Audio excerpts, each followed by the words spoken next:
Andy Guy back again with a new project. Been putting this off for about 30 years. I get a little drainage here in my backyard in the spring, and the street level is about 5 feet above my grade level, so the water pitches this way and I end up getting some water in the basement. So today I started digging this trench, and I'm down about 2-3 foot, and I'm hooking into a what do you call it, storm drain, and it should help alleviate the problem here in the backyard with the water settling down in. The water's actually starting to pool here. I must be down below the frost line. It's a beautiful day for this. About 50 degrees out here, 50, 55. And I've dug a good 8-foot trench here in just a couple of hours. That's with a break. Yeah, I was going to rent a trencher, but this is going so easy. It's springtime, the ground's soft. Yeah, this is a look at the trench so far. I started probably about 10 o'clock this morning, and by 11:30 I had this dug down. This is one of the problems, along with the grade. This gutter drains right down into the yard. And what happens once it hits the frost line in the spring, that water then runs into my basement. It makes it a little damp down there, not too bad.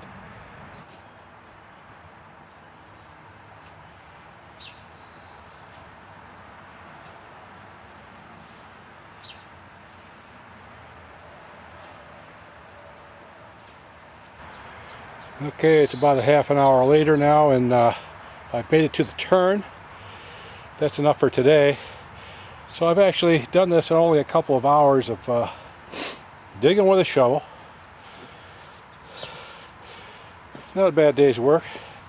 I'm getting free exercise instead of being like the cool people and going to the gym, and actually making an accomplishment here.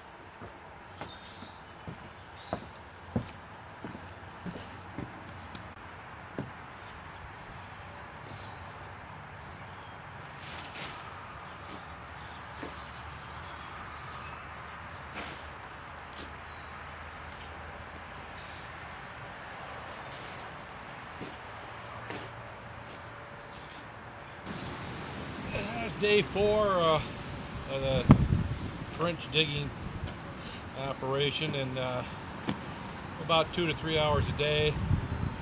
But I'd say probably a 60-foot ditch. Things are going well. This is the hardest part right here. There's tree roots here. I got through them pretty good. Just going to bring it around underneath the gutter here. Then I'm going to start laying a pipe.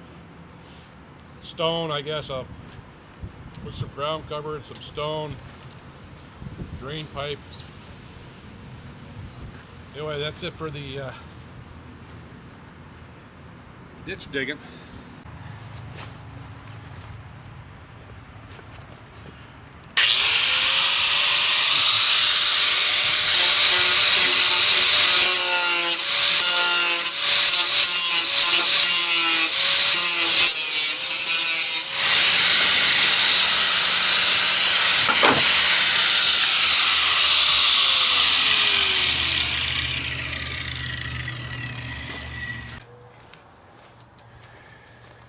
Well, I decided to dig this down a little further.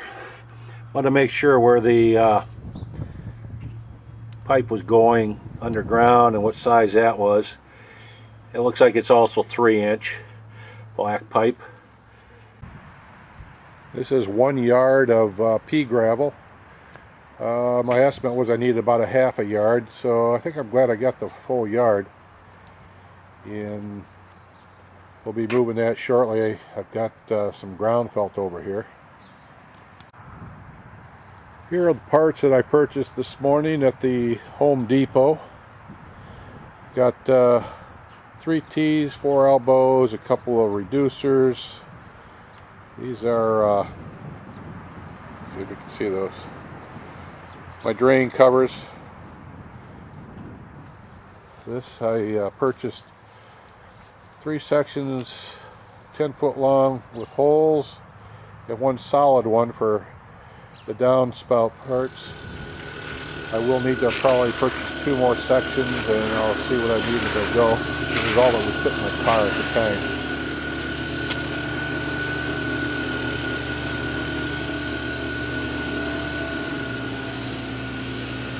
I got some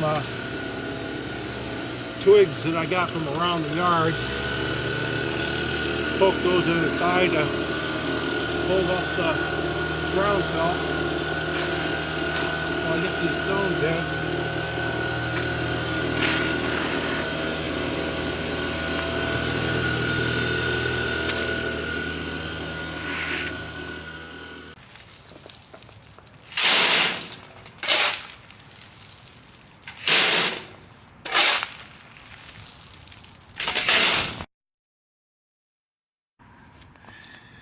Yeah, so it turns out I found some of these, that's a 6D, 1 7/8 inch nail. Had some in the garage. Turns out they work really nice. A lot easier than trying to stick a stick in the ground. They work great as pins. Just to pin this stuff up here so it doesn't fall down. And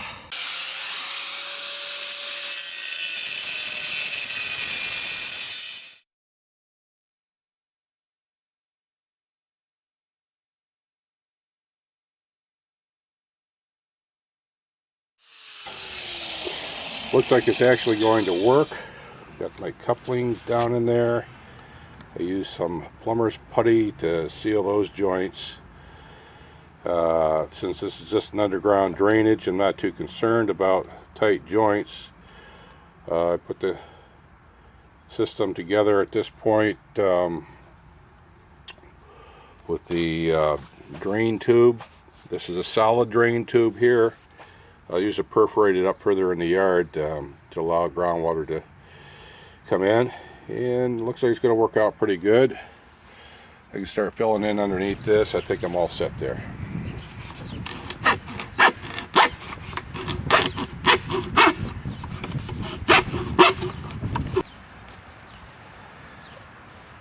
The drain pipe is completed. Just a simple cut with a hacksaw.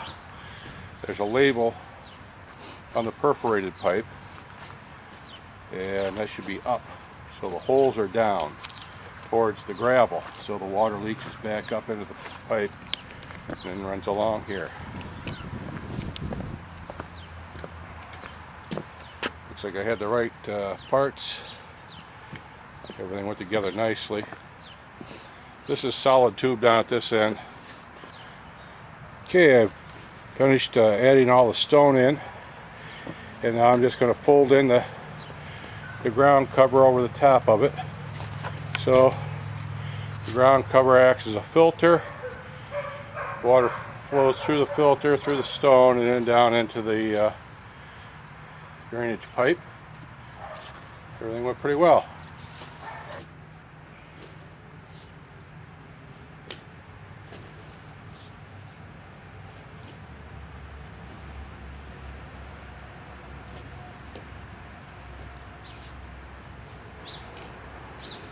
Well, that's it for this project, except for breaking in a little topsoil around some of the lower spots. Trenched it, lined it, stoned it, piped it, stoned it, filled it back in, put the topsoil or the sod sections back in place. Looks good. Until next time, Andy Guy. Hope your projects go well.